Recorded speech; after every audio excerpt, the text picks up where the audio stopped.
오늘 이제 고난주간 마지막 물론 이제 내일이 이제 마지막 날이긴 하지만 이제 내일은 이제 우리 예수님께서 성경적으로 볼 때는 이제 무덤에서 안식을 하신 날이고 이제 오늘이 사실은 이제 우리 예수님이 그 모든 그 십자가의 그 사명을 이제 성취하신 그 날이 이제 바로 오늘 성금요일 굿 프라이데이라 그러죠. 영어로는 이 성금요일.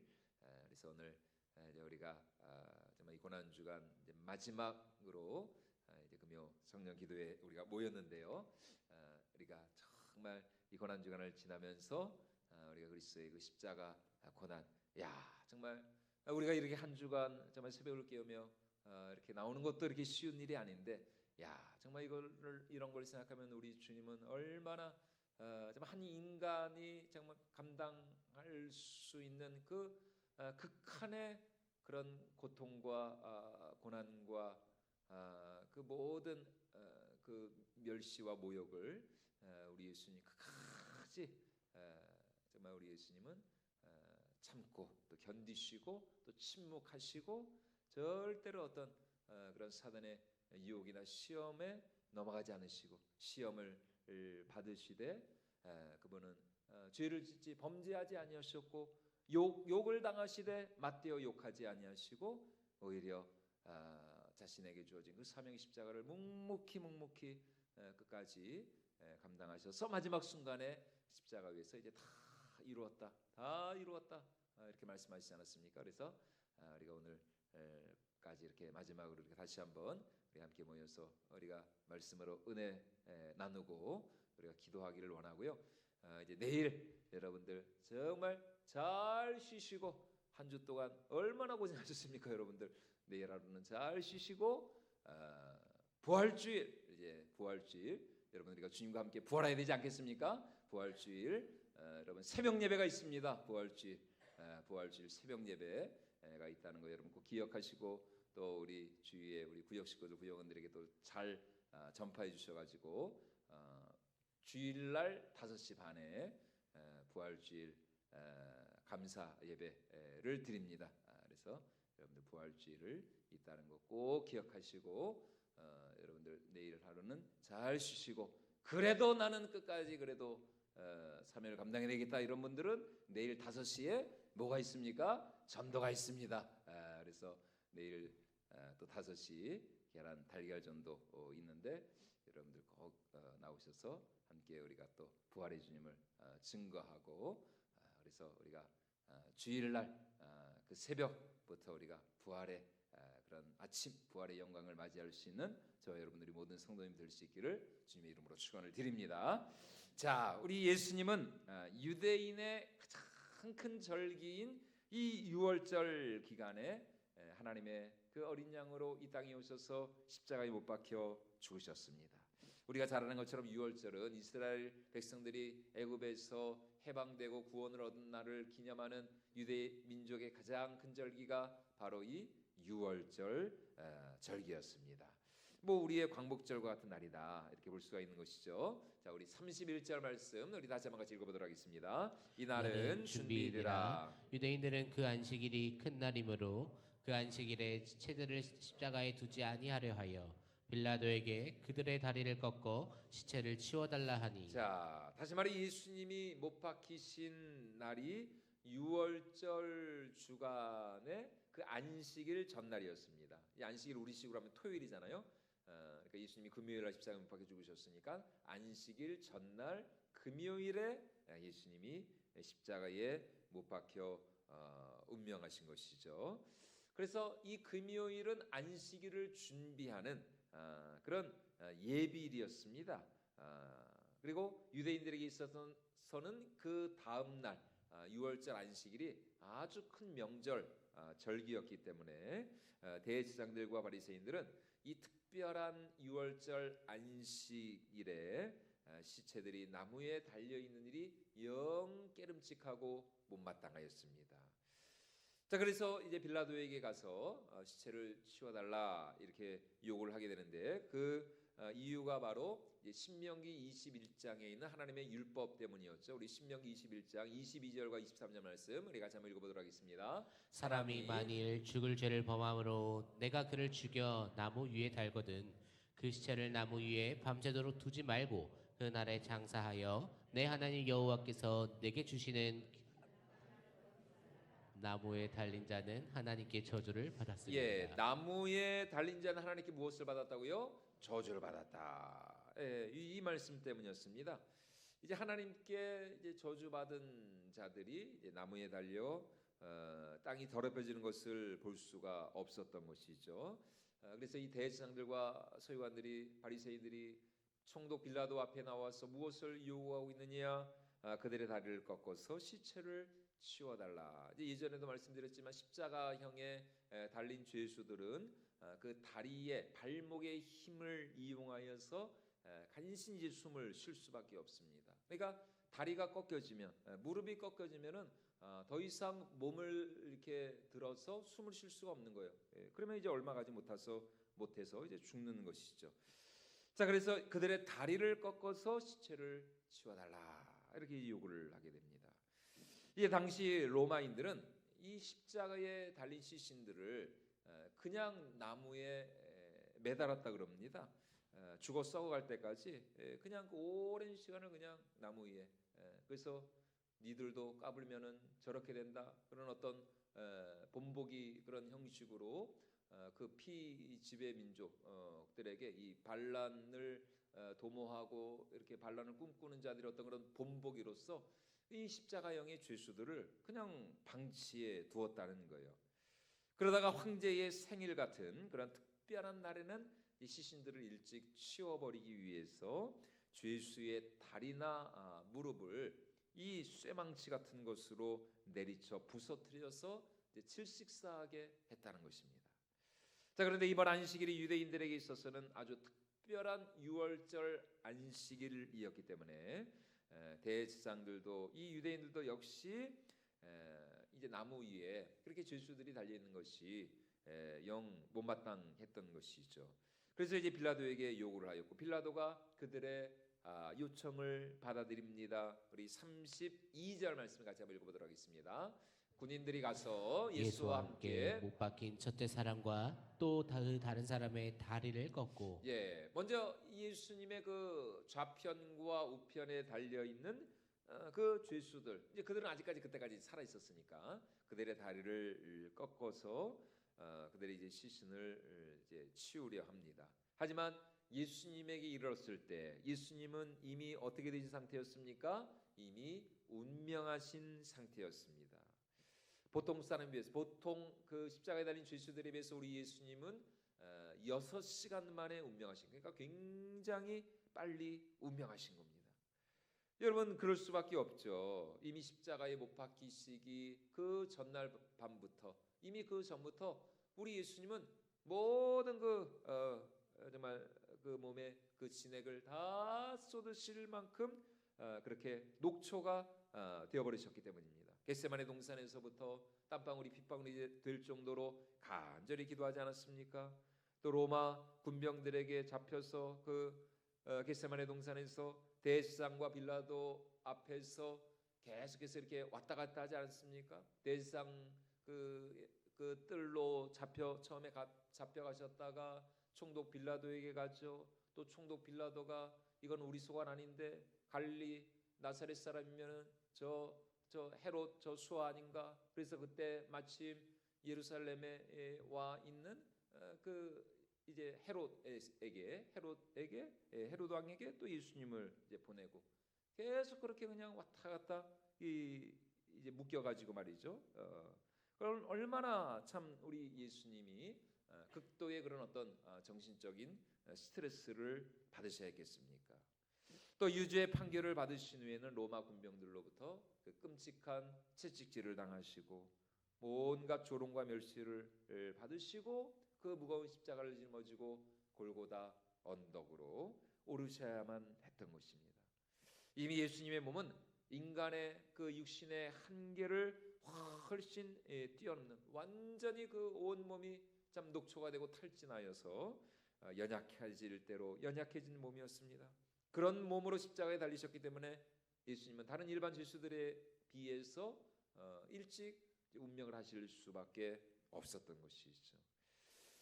그래서 그 이제 로마 군병들이 예수님의 다리를 꺾기 위해서 왔는데 이미 예수님이 운명하셨거든요. 그런데 이 로마 군병들, 이 어찌나 이 못된 놈들입니까? 세상에 이 피해 굶주린 이 로마 군병들, 이놈들이 이미 운명하신 예수님을 그냥 지나치지 않습니다. 우리 34절 말씀 같이 한번 읽어보도록 하겠습니다. 그중 한 군인이 창으로 옆구리를 찌르니 곧 피와 물이 나오더라. 창으로 그 로마 군병 중에 그 한 사람이 예수님의 옆구리를 찌른 것입니다.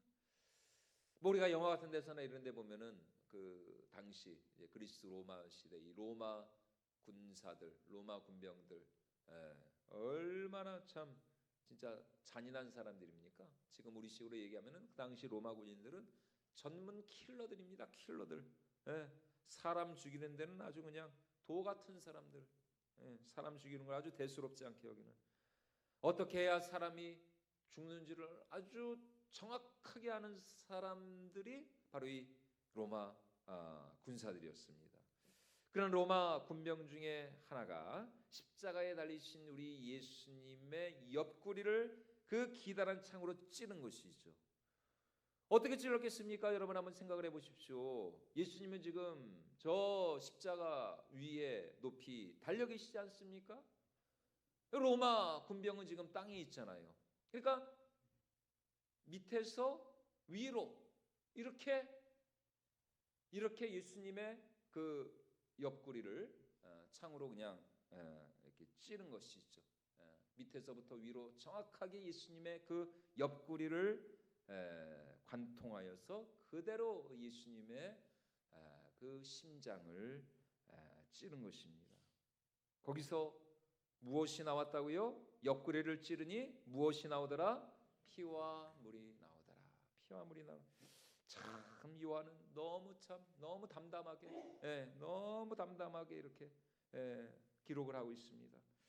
피와 물이 쏟아져 나와서 그래서 그 이제 영화 같은데 보면은 그 예수님의 옆구리를 찌른 그 로마 군병이 이제 찌름과 동시에 물과 피가 이제 터져 나오면서 예수님의 그 피가 이제 로마 군병의 그 이제 얼굴로 그 몸으로 이렇게 쏟아지는 이제 그런 장면을 이제 묘사하고 있는데, 그러니까 그렇게 분명히 확실하게 그렇게 피와 물이 그냥 뭐 조금 나왔으면 뭐 이렇게 요한이 기록을 했겠습니까? 아마 엄청난 양의 피와 물, 정말 단 한 방울도 남김없이 예수님의 몸속에 있는 그 모든 그 물과 피와 그 진액이 다 그 로마 군병의 그 창에 의해서 다 쏟아져 나온 것입니다. 한 방울도 남김없이. 많은 이 법의학자들이 심장에서 피와 함께 이 물이 나온 경우에는 굉장한 이 정신적 스트레스를 받은 증거다라고 이렇게 이야기를 한다고 합니다. 그런데 사도 요한은 지금 바로 이것이야말로 우리 예수님의 죽음에 대한 성경 예언의 완벽한 성취라고 이렇게 말씀을 하고 있는 것이죠. 우리 35절 37절 말씀도 같이 한번 읽어보겠습니다. 이를 본 자가 증언하였으니 그 증언이 참이라. 그가 자기의 말하는 것이 참인 줄 알고 너희로 믿게 하려 함이니라. 이 일이 일어난 것은 그 뼈가 하나도 꺾이지 아니하리라 한 성경을 응하게 하려 함이라. 또 다른 성경에 그들이 그 찌른 자를 보리라 하였느니라. 만약 예수님이 이미 운명을 하시지 않았다면 어떻게 됐을까요? 다른 죄수들처럼 예수님의 뼈가 꺾였겠죠. 예수님의 다리 뼈가 꺾이는 겁니다. 그런데 예수님은 이미 운명하셨어요.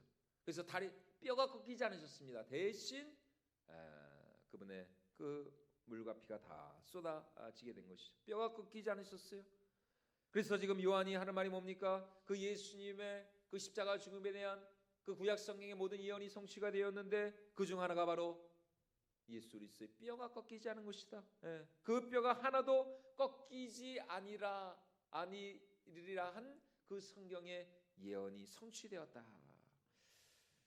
이제 구약성경에 보면 유월절 어린 양의 그 피를 문설주와 문지방에 바르고 그 고기를 구워서 먹고 그리고 하나도 집 밖으로 내지 말고, 그리고 또 이 유월절 어린 양의 중요한 규례 중에 하나가 무엇이었느냐? 그 뼈를 절대로 꺾지 말라는 것이었습니다. 자, 우리 출애굽기 12장 46절 말씀 같이 한번 읽어보도록 하겠습니다. 한 집에서 먹되 그 고기를 조금도 집 밖으로 내지 말고 뼈도 꺾지 말지며. 예, 분명히 구약 성경은 우리에게 유대민들에게 강조를 하고 있죠. 뼈를 꺾지 말아라, 뼈를 꺾지 말아라. 출애굽기뿐만이 아닙니다. 민수기도 마찬가지입니다. 민수기 9장 12절 말씀도 같이 한번 읽어보도록 하겠습니다. 아침까지 그것을 조금도 남겨두지 말며 그 뼈를 하나도 꺾지 말아서 유월절 모든 규례대로 지킬 것이니라. 예, 그 뼈를 꺾지 말아라. 하나도 꺾지 말아라. 하나도 꺾지 말아라. 여러분, 그 이유가 무엇일까요? 왜 그 어린 양의 뼈를 하나도 꺾으면 안 되는가? 그만큼 이스라엘 백성들을 대신하여 죽는 그 어린 양의 죽음이 너무나 소중하고 존귀한 죽음이었기 때문이었습니다. 그러므로 하나님의 어린 양으로 이 땅에 오신 우리 예수님의 뼈도 절대로 꺾일 수가 없었던 것이죠. 그분의 죽음은 우리의 생명과 구원과 용서를 위한 너무나도 거룩하고 존귀한 죽음이었기 때문입니다. 그리고 이제 또 하나, 이렇게 예수님의 뼈가 꺾이지 않은 그것이 바로 구약 성경의 십자가 죽음에 대한 우리 예수님의 그 예언의 성취였고, 또 하나 우리 예수님의 그 십자가 죽음에 대한 구약 성경의 예언이 정확하게 성취가 되었는데, 그것은 바로 예수님의 그 옆구리가 찔린 것, 로마 군병에 의해 찔린 것.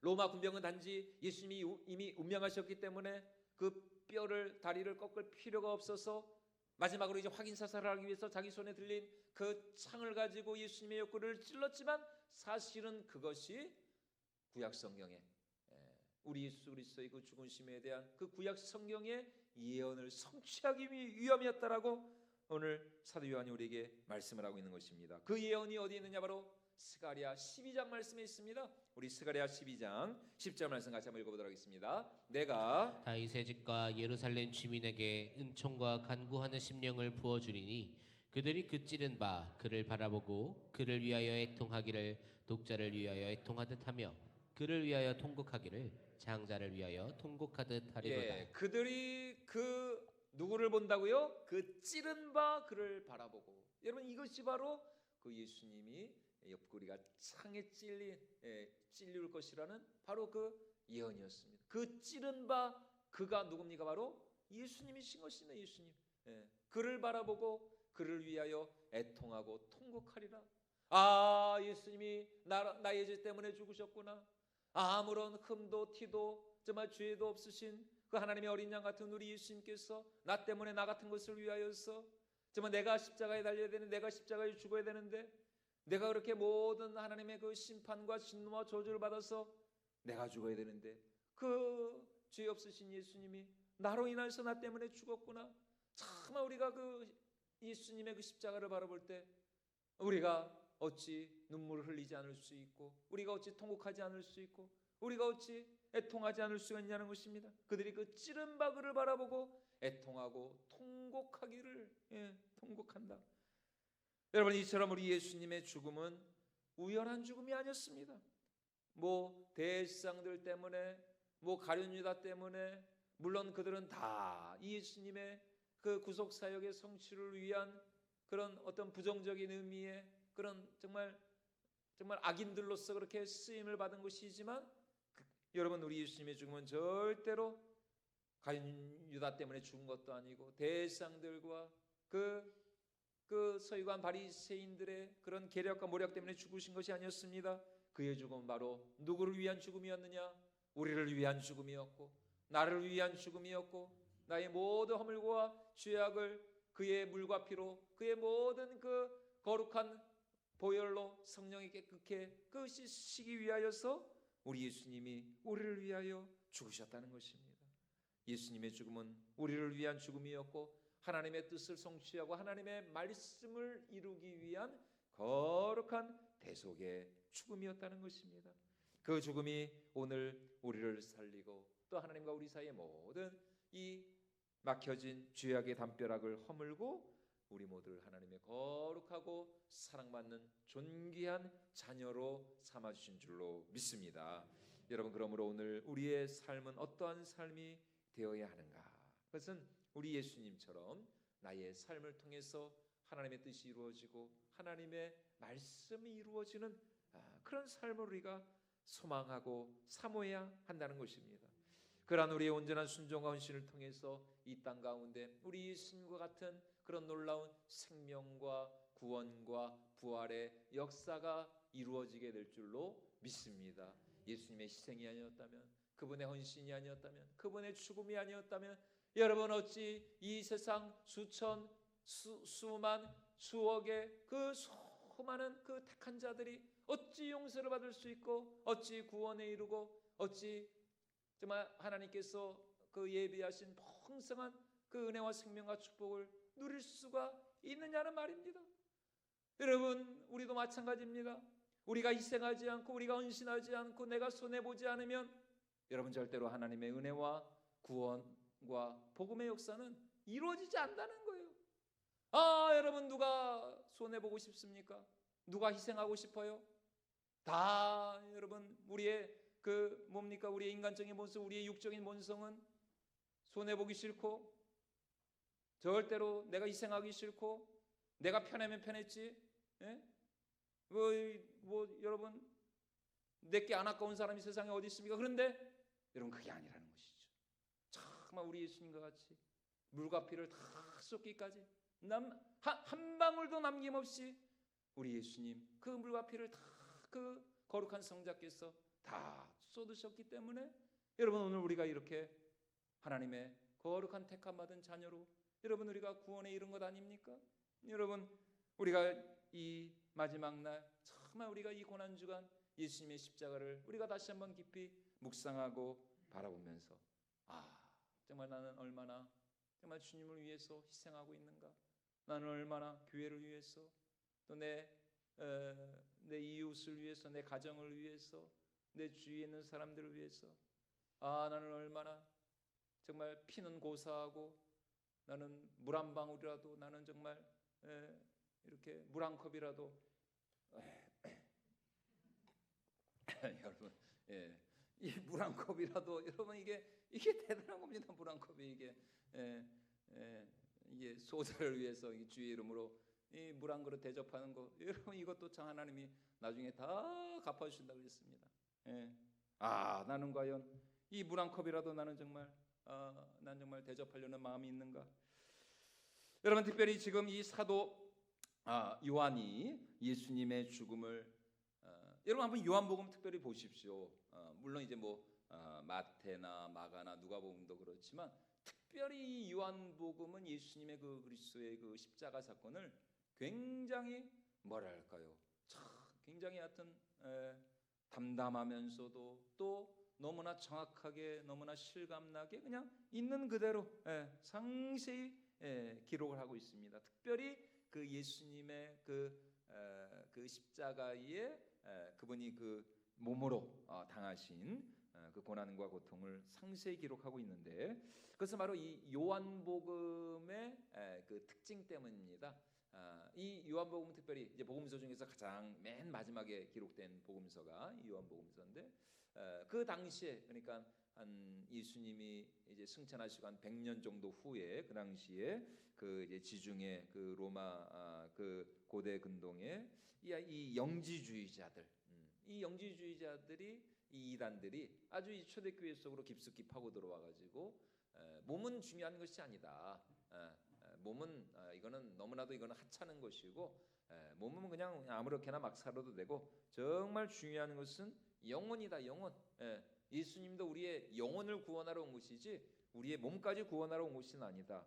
이런 이단들 때문이었습니다. 이런 이원론적인 사고방식을 가지고 인간의 육체는 악하고 부정하고 쓸모없는 것이고 영혼만이 선하고 순수하고 아름다운 것이다. 이렇게 잘못된 영지주의자들의 가르침 때문이었습니다. 이들이 교회로 들어왔을 때 그들은 예수님이 몸으로 이 땅에 예수님의 성육신을 부인합니다. 말씀이 육신이 되어 이 땅에 오셨다. 여러분 이 말씀이 어디에 있는 말씀이에요? 요한복음 1장에 있는 말씀이잖아요. 왜 사도 요한이 그렇게 기록을 했을까요? 그 당시 영주주의자들 때문이었습니다. 이 영주주의자들이 예수님이 몸으로 이 땅에 오신 것, 우리와 똑같은 사람으로 이 땅에 오신 것을 부인했거든요. 그래서 요한은 특별히 말씀이 육신이 되셨다. 육신, 우리의 이 몸을 굉장히 이 요한이 강조를 합니다.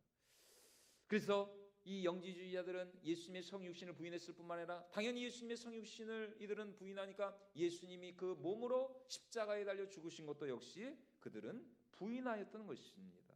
그래서 우리 예수님의 그 실제적인 몸의 죽음을 그들은 부인하였던 것이죠. 그런데 지금 사도 요한이 하는 말이 무엇인가? 예수님은 그 영혼과 함께 그 몸으로 그 육신으로 실제 그 몸으로 고난 받으시고 또 피 흘리시고 또 물과 피를 다 쏟으시기까지 그 완전한 몸으로 우리의 구원을 위한 대속의 죽음을 당하셨다라는 것입니다. 그리고 예수님은 마침내 그 몸으로 부활하여서 우리 모든 믿는 자들의 부활의 첫 열매가 되셨을 뿐만 아니라 우리 몸의 구주가 되셨다라는 것입니다. 여러분, 그러므로 오늘 우리의 믿음은 단순한 어떤 그런 철학이나 사상 그런 것이 되어서는 안 됩니다. 절대로 우리의 믿음이 형이상학적인 어떤 그런 뭐라 그럴까요? 뜬구름 잡는 그런 우리의 믿음이 되면은 안 된다는 것이죠. 오히려 우리의 믿음은 정말 우리가 발 딛고 살아가는 이 땅 위에서 내 몸으로 내 손과 발로 내가 정말 주님을 위해서 봉사하고 애쓰고 또 땀 흘리고 눈물 흘리면서 내 몸으로 얼마나 내가 하나님을 위해서 순종하고 충성하며 헌신하는 삶을 살았는가. 이게 중요하다는 거예요. 이게 중요하다는 것입니다. 다시 말해 우리가 여러분 신앙과 우리의 믿음에 있어서 우리가 얼마나 우리가 지식적으로 이론적으로 하나님을 많이 알았느냐, 성경을 많이 알았느냐, 이제 물론 이제 그것도 이제 우리 믿음의 토대가 되어야 되겠지만 거기에서만 머물면은 안 된다는 것입니다. 정말 중요한 것은 무엇이냐? 우리가 얼마나 많은 것을 알고 있냐도 물론 중요하지만 더 중요한 것은 마지막 날 하나님께서 우리에게 보시는 것은 우리의 이 몸을 가지고 우리의 이 손과 이 발을 가지고 얼마나 우리가 정말 주님을 위해서 수고하고 또 애쓰며 헌신하는 삶을 살았느냐라는 것입니다. 여러분, 우리는 오직 이 땅에서 어떻게 살았느냐를 가지고 마지막 날 하나님 앞에서 평가받을 것입니다. 내가 이 땅에서 얼마나 내가 하나님의 말씀에 순종하고 주님 뜻대로 살고 정말 내가 하나님을 사랑하고 이웃을 사랑하는 삶을 살았는가, 그것을 가지고 이제 하나님 앞에 우리가 평가를 받게 된다는 것입니다. 그러므로 우리는 절대로 듣기만 해서는 안 됩니다. 듣기만 하는 자가 되서는 안 된다는 것이죠. 알기만 해서도 안 돼요. 여러분, 그래서 사도 바울도 뭐라고 합니까? 너희는 많이 선생이 되지 말라. 선생이 되지 말라. 지금으로 말하면은 목사가 많이 되지 말라는 겁니다. 저도 신학생 시절에 그 말씀을 알았으면 다시 한번 제가 고민했을 것 같은데 그때는 그 말씀이 분명히 읽었을 것 같은데 그때는 모르겠습니다. 그때는 하도 그냥 이게 그냥 막 불을 받아서 그랬는지 그때는 그 말씀이 안 들었는데 나중에 목사 안수 받고 몇 년 후에 보니까 그 말씀이 딱 있는 거지. 세상에 너희는 선생이 많이 되지 말라. 이거 내가 괜히 이거 물을 수도 없고 이거 큰일 났다. 여러분, 많이 안다고 중요한 게 아니란 겁니다. 선생이 뭡니까? 죄송합니다. 선생질 한다 그러죠. 많이 알기만 하면 뭐예요? 아는 만큼 행해야죠. 알기만 하고 행하지 않으면 여러분 그런 가분수 신앙은 절대로 하나님이 기뻐하시지 않습니다. 여러분, 우리는 절대로 듣기만 해서는 하면 안 됩니다. 알기만 해서도 하면 안 됩니다. 정말 중요한 것은 얼마나 정말 우리가 오늘 예수님이 내가 너희를 사랑해, 내가 너희를 용서해, 내가 너희를 구원할 거야. 여러분, 예수님이 말로만 우리에게 당신의 사랑을 전하셨습니까? 아니잖아요. 그분의 물과 피를 다 쏟으시기까지. 예. 여러분 그게 십자가입니다. 그게 십자가. 예. 아니 뭐 세상에 어떤 분은 뭐 교회 가면은 맨날 뭐 교회에서는 뭐 하나님만 위대하다 그러고 뭐 예수님만 찬양하라 그러고 교회 가면은 뭐 그냥 그럼 뭐 우리 뭐 사람은 뭐 우리는 뭐 아무것도 아닌가 뭐 맨날 뭐 하나님 찬양 예수님 찬양 뭐 그냥 하나님만 위대하시다. 모든 영광 하나님께 그런다고 교회 가면은 이건 뭐 너무 내 자존감이 떨어지는 것 같고 뭐 너무 그냥 인간을 하찮게 여기는 것 같다고. 여러분 그게 십자가를 몰라서 그런 거예요. 십자가 진정한 복음이 뭔지를 몰라서 그런 겁니다. 여러분 하나님만 그렇게 위대하고 하나님이 우리 사람을 그렇게 대수롭지 않게 생각하셨다면 왜 여러분 그가 아들을 그렇게 잔인하게 죽이기까지 여러분 십자가의 그 대속에 그 고통을 당하게 하셨겠습니까? 오히려 하나님 자신보다도 더 우리를 사랑하셨기 때문에 하나님 자신의 생명을 바치기까지 여러분 하나님께서 우리를 사랑하셨기 때문에 나 같은 게 뭐라고 말이죠. 정말 그분 말이 맞아요. 나 같은 게 뭐라고 정말 나 같은 게 뭐라고 나 때문에 예수님이 그렇게 모든 물과 피를 다 쏟으시고 십자가에 못 박혀 죽으셔야만 했는가. 도대체 하나님은 나를 어떻게 생각하시는가. 도대체 하나님은 나를 얼마나 사랑하시는가. 십자가를 우리가 묵상하면 묵상할수록 여러분 나라는 존재가 얼마나 우리 하나님 앞에 위대하고 영광스럽고 존귀한 정말 하나님 아들의 목숨보다도 하나님은 나의 목숨을 더 소중하게 생각하셨기 때문에 여러분 그의 아들이 십자가에 이렇게 못 박혀 죽은 것 아닙니까? 내가 뭐라고 말이죠. 여러분 그러므로 우리는 절대로 듣기만 해서는 안 돼요. 알기만 해서도 안 돼요. 행함이 없는 믿음은 어떤 믿음이라고요? 죽은 믿음이다. 자, 우리 야고보서 2장 20절로 22절 말씀 같이 한번 읽어보도록 하겠습니다.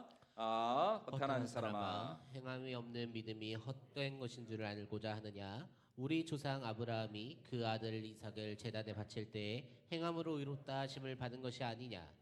내가 보거니와 믿음이 그의 행함을 함께 일하고 행함으로 믿음이 온전하게 되었느니라. 행함으로 믿음이 온전하게 되었다. 여러분 그러므로 나를 사랑하사 나를 위하여 친히 그 몸으로 십자가를 지신 우리 예수님처럼 이제 우리도 오늘 우리의 이 몸을 가지고 실제적인 우리의 삶을 통하여서 우리의 행함과 우리의 헌신과 수고와 우리의 인내와 열심을 통하여서 하나님을 기쁘시게 드리고 또 하나님께 영광 올려드리는 삶을 살아야 할 줄로 믿습니다.